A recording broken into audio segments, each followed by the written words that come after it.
महाराज इंद्रजीत सिंह, अब मैं इन्हीं हाथों से इस तलवार को तुम्हारे सीने में घुसाकर तुम्हारे जीवन का अंत कर दूंगा।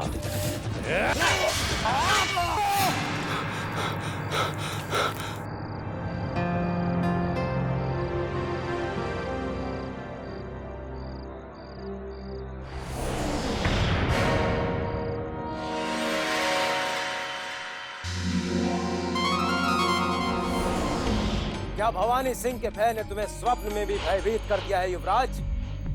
जो तुम्हारे चेहरे पर खौफ की लकीरें आ गई हैं। वैसे इसमें तुम्हारा कोई दोष भी नहीं, क्योंकि डर का ही दूसरा नाम है भवानी सिंह। अब जैसे ही ये सूचना चुनारगढ़ पहुंचेगी कि भवानी सिंह ने तुम्हें अगवा कर लिया है, तो रानी चंद्रकांता और महाराज वीरेंद्र सिंह का कलेजा भी भवानी सिंह के भय से फट जाएगा।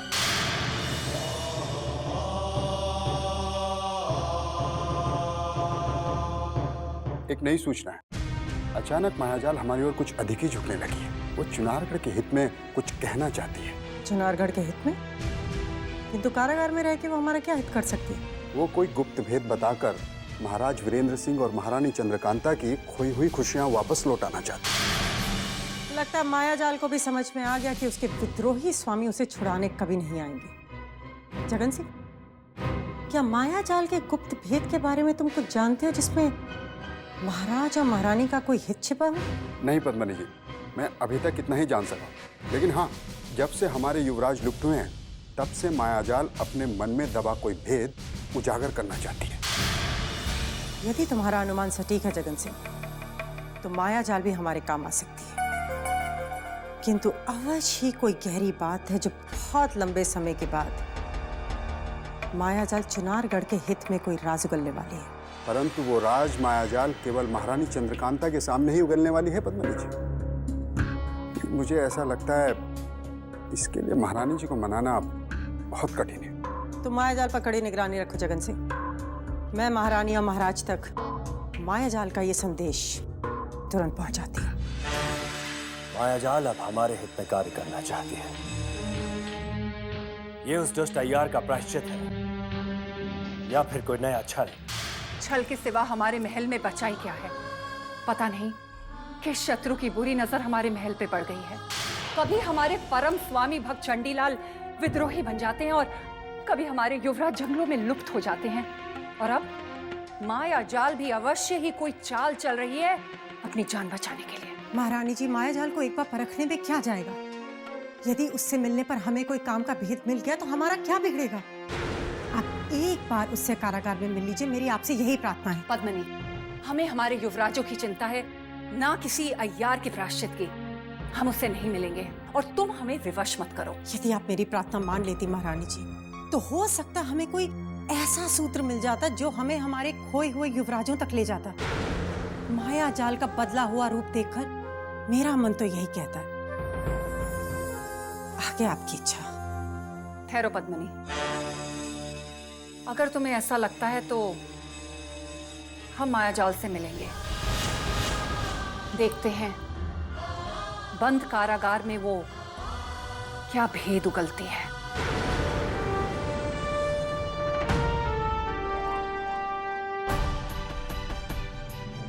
प्रणाम महारानी जी। मैं जानती थी आप मेरी प्रार्थना सुनकर मुझसे मिलने अवश्य आएंगी। क्या कहना चाहती हो तुम? तुम्हें कैसे मालूम कि हमारे युवराज कहीं लुप्त हो गए हैं? मैं जो कहना चाहती हूँ वो मैं केवल आपसे कहूंगी महारानी जी। ज्यादा चतुराई मत दिखाओ मायाजाल। क्या तुम नहीं जानती कि हम महारानी को यहाँ अकेला छोड़कर नहीं जा सकते? जानती हूँ, परंतु तुम ये नहीं जानती कि अय्यारों के भी कुछ नियम और बंधन होते हैं जिन्हें सबके सामने उजागर नहीं किया जाता। हमें अकेला छोड़ दिया जाए। परंतु महारानी जी, आपकी सुरक्षा। हमने कहा ना, हमें अकेला छोड़ दिया जाए।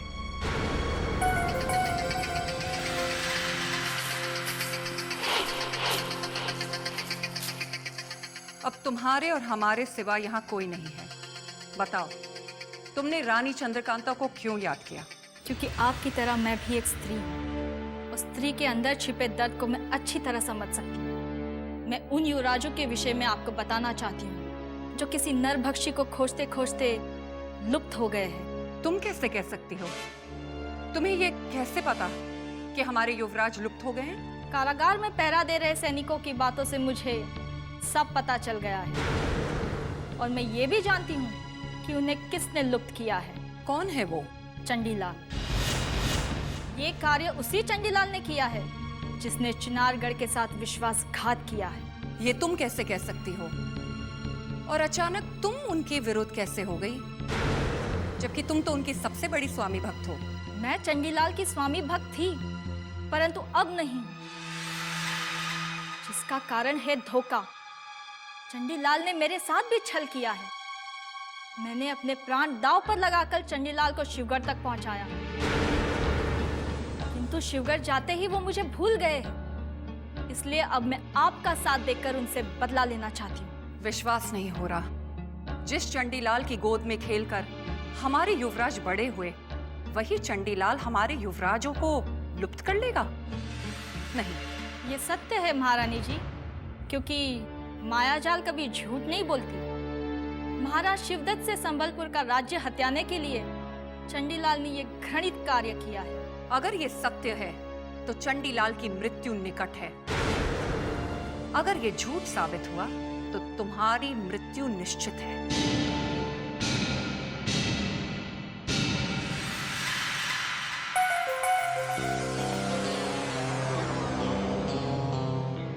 मृत्यु मेरी नहीं, मायाजाल के शत्रुओं की होगी, क्योंकि अब महाराज वीरेंद्र सिंह अपने युवराज को पाने के लिए कुछ भी कर सकते हैं।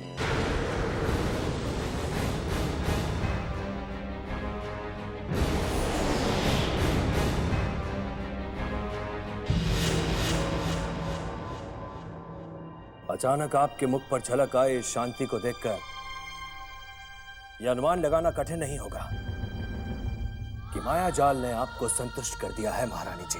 मायाजाल से मिलने के पश्चात हमें ये लग रहा है कि उसके मन में हमारे प्रति वफादारी की भावना जागृत हो रही है। जिसे आप वफादारी समझ रही हैं, वो मायाजाल की कोई नई चाल भी हो सकती है, क्योंकि चिनारगढ़ के इस महल में कब कौन किसी के साथ नया छल करेगा, कौन सी नई चाल चलेगा, क्या आप नहीं बता सकती महारानी चंद्रकांता? आप सत्य कह रहे हैं महाराज। चुनारगढ़ के महल को एक बुरा ग्रहण अवश्य लगा है, किंतु यह अंधेरा अधिक समय तक नहीं रहेगा। यदि मायाजाल से मिले भेद ने हमें कोई मार्ग दिखा दिया तो हमारे समस्त महायोद्धा अति शीघ्र हमारे युवराजों का पता लगा लेंगे और चंडीलाल की मृत्यु का समय निश्चित हो जाएगा। मायाजाल के गुप्त भेद और चंडीलाल के मौत के बीच के रहस्य का संबंध हम समझे नहीं। हमारे युवराजों को लुप्त कराने में चंडीलाल का ही हाथ है। ये भेद बताकर मायाजाल ने हमारे संदेह को विश्वास में बदल दिया, और अब हमारे महायोद्धाओं तक ये संदेश पहुंचा दिया जाए कि चंडीलाल ने ये घृणित कार्य करके राजद्रोह किया है, और इस अपराध के लिए उनकी समाधि को शिवगढ़ की धरती पे ही बना दिया जाए। परंतु नहीं महाराज, हम निर्णय ले चुके हैं और अब इसे बदलना असंभव है। पद्मनी, तुम जाओ और जगन सिंह को कह दो कि हमारा ये संदेश हमारे गुप्तचरों तक पहुंचा दे। जो आज्ञा महारानी, मैं आपका संदेश अभी जगन सिंह को देती हूँ। बस अब हमें इस जंगल से निकलकर तत्काल शिवगढ़ की सीमा के भीतर जाना होगा, ताकि हम युवराज इंद्रजीत सिंह तक अति शीघ्र पहुंच सके। परंतु कैसे?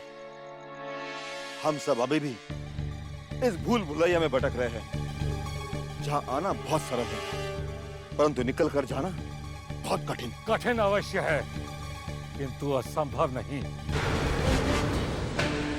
क्योंकि हम शत्रु शिवदत्त की सीमा में सेंध लगाने का गुप्त मार्ग जानते हैं।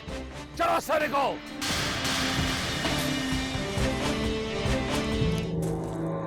हुजूर, एक बहुत बुरी सूचना है। अभी अभी गुप्तचरों से पता चला है कि शत्रु के महायोद्धा अभिमन्यु, परमवीर सिंह, तेज सिंह और संग्राम सिंह शिवगढ़ की सीमा में आ गए हैं। और अपने युवराज को छुड़ाने के लिए यहाँ पहुंचकर धावा कर सकते हैं। अब अपने जीवन की अंतिम घड़ियां गिनना प्रारंभ कर दो भवानी सिंह, क्योंकि हमारे महायोद्धा मौत के फरिश्ते बनकर तुम्हारे प्राण छीनने आ रहे हैं। ये क्यों नहीं कहते युवराज कि तुम्हारे चुनारगढ़ के उन योद्धाओं की मृत्यु ने खींचकर हमारी चौखट पर ला रही है। अभी तुम्हें चुनारगढ़ के महायोद्धाओं की शक्ति का अंदाजा नहीं है भवानी सिंह। देखना, जब इस कारागार में उन महायोद्धाओं के ललकार की गूंज सुनाई देगी तो तुम्हारी अभिशप्त धरती कांप उठेगी। बहुत भोले हो तुम युवराज। अंदाजा तो तुम्हें अभी भवानी सिंह और उसके योद्धाओं की शक्तियों का नहीं है। तुम्हारे वो योद्धा यहाँ आएंगे तो जीवित, लेकिन हम उन्हें जीवित जाने नहीं देंगे। रदुल्ला जी हुजूर। हमारे समस्त योद्धाओं को सूचित कर दिया जाए कि हमारे इस कारागार को वो चारों तरफ से घेर लें, ताकि आने वाले शत्रु का स्वागत हम धूमधाम से कर सकें।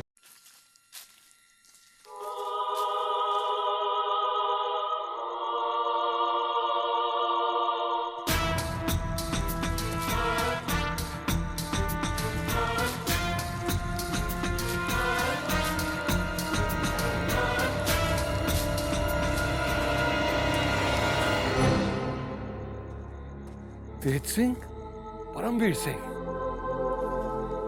हमारे दो और महायोद्धा भी सही समय पर आ गए हैं।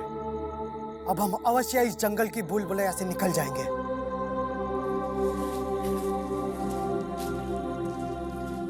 ओहो, महायोद्धा अभिमन्यु, लंबे समय के पश्चात आपसे मिलकर हमें बड़ी प्रसन्नता हुई। हमारा अनुमान ठीक निकला। महायोद्धा अभिमन्यु ने खोए हुए युवराजों के कारवां को सुरक्षित ढूंढी निकाला। कारवां तो मिल गया, परंतु महाबली अभिमन्यु, युवराज इंद्रजीत कहीं दिखाई नहीं दे रहे। उन्हें किसी शत्रु ने सम्मोहित करके न जाने कहां भटका दिया है। हम उन्हें खोजने के लिए इस मायावी स्थान से बस निकलने ही वाले थे। अच्छा हुआ आप दोनों भी आ गए। युवराज को भटकाने में अवश्य विद्रोही चंडीलाल का हाथ हो सकता है। अभिमन्यु जी, वो बूढ़ा रहस्यमयी बाबा जिसने युवराज को तिलिस्म तोड़ने के बहाने बुलाया था, अन्य मायावी अय्यारों की तरह वो अवश्य उस धूर्त चंडीलाल का कोई मोहरा हो सकता है। अब हमें दुश्मन की सीमा के भीतर जाकर अपने युवराज को छुड़वाना होगा। चलो। अनमोल इस धरोहर से जुड़े हुए विश्वास की पुश्तैनी दुश्मनी की और वंश के सम्मान की। क्रूर सिंह, क्रूर सिंह अपने अय्यारों के साथ? इस भयानक जंगल में क्रूर सिंह का अपने दो अय्यारों के साथ आना, और वो भी इस तरह चोरी छुपे, जरूर कोई षड्यंत्र का संकेत लगता है। देखते हैं वो कहां और किससे मिलने जा रहा है। हो सकता है वो हमें हमारे खोए हुए युवराज तक पहुंचा दे। चलो।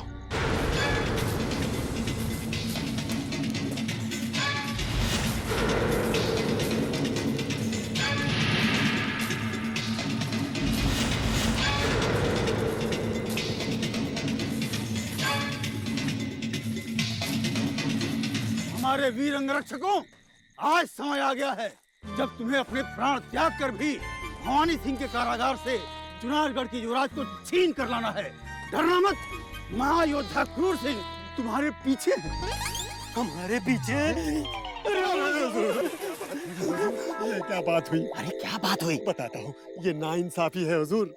आज तक हमेशा खतरनाक काम करते वक्त आप हमारे पीछे रहते हैं। आज हम दोनों आपके पीछे खड़े होकर महायोद्धा भवानी सिंह से चुनारगढ़ के अगवा राजकुमार को छीनना चाहते हैं।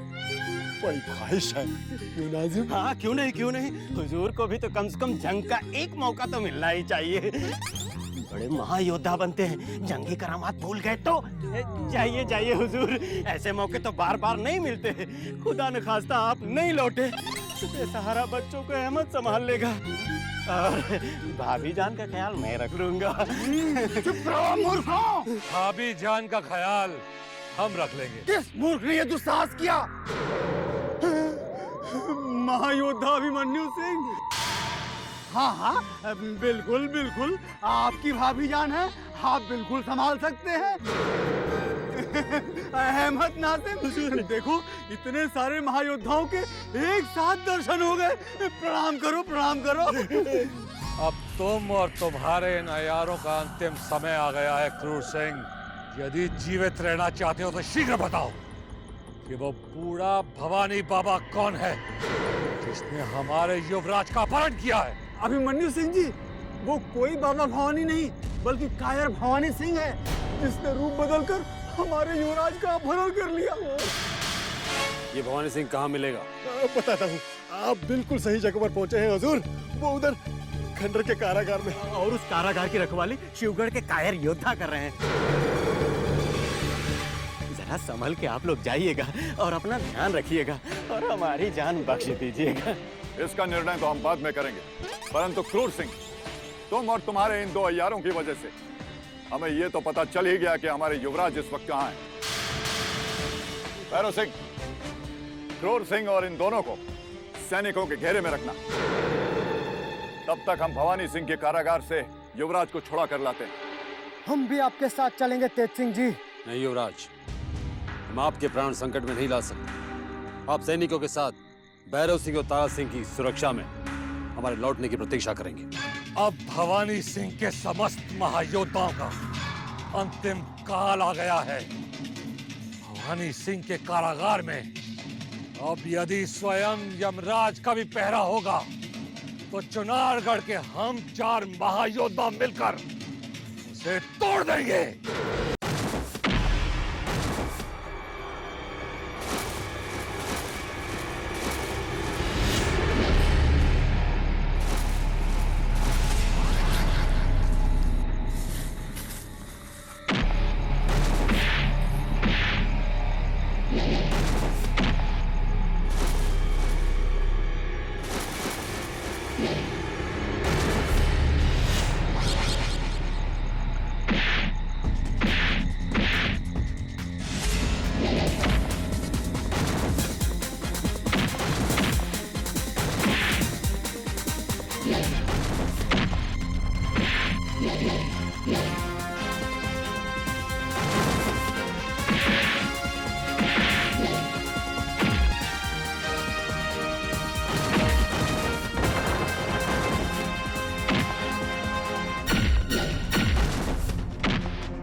भवानी सिंह, चुनारगढ़ के महायोद्धाओं ने तुम्हारे इस कारागार को चारों ओर से घेर लिया है।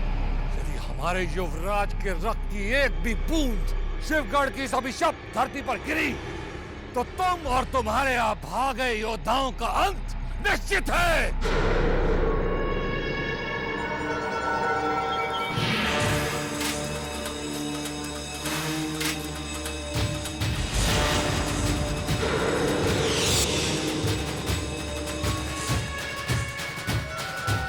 ठहरो।